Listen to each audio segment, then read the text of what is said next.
Hi everyone, we are Dark Arts Circus and we are back with a fantastic fan tutorial for you today. We had a really great request for some fan movements and tips for when you perhaps need to be in a seated position. Perhaps if you use a wheelchair or other mobility device, we have some tips and tricks for you. So I'm going to hand it over to Mego. Hello everybody. So like Mandy had said, this is a great question to ask.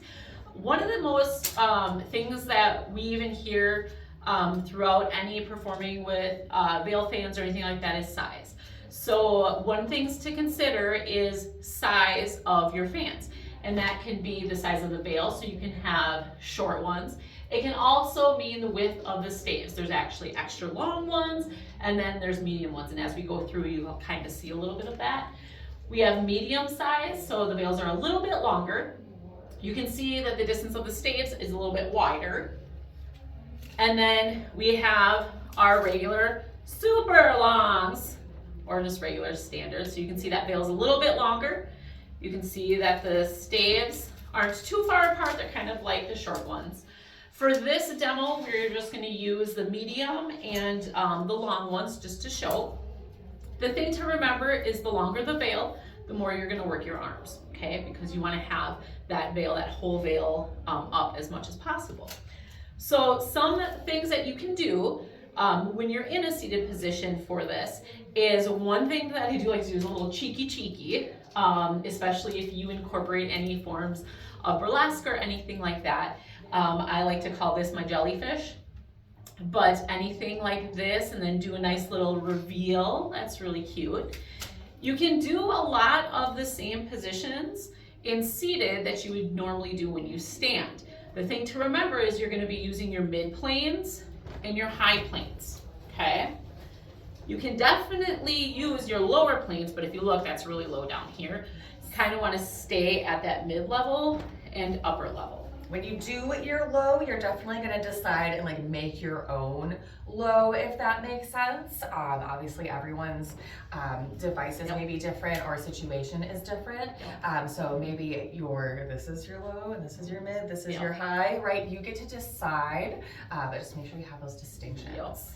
And then when you're moving your fan, also remember what you are in.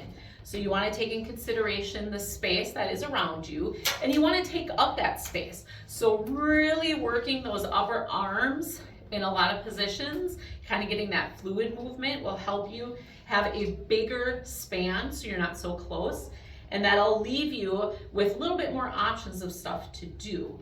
Some things that you can do as well is the forward. We do that. We can do the side to side like Mandy was doing. You can come along here, have a little sun, come over here. You can also do if you're following fans, so you're chasing fans, you can do that.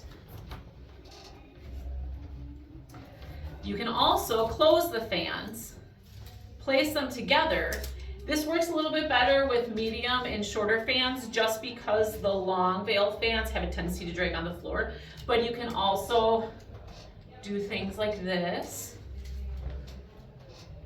You can have them in the hands, do your figure eights. You can still do those dramatic opens as well too, where you have them little framey waterfall. You can still throw them on the ground. Yep, still throw them on the ground. We do that all the time. It is not a fan party until you throw them on the ground. Any other ideas, Mandy? I think these are some really good starting points. We just really wanted to showcase that really in general, fans are kind of an upper body workout, so it doesn't really matter where you are physically, whether you're seated, whether you are standing, the height of your body does not make a difference. There's still all this room to roam out in front and above. So if you have any questions for us, please let us know. And if you have any other amazing suggestions, also please let us know. Yeah. Thanks for watching.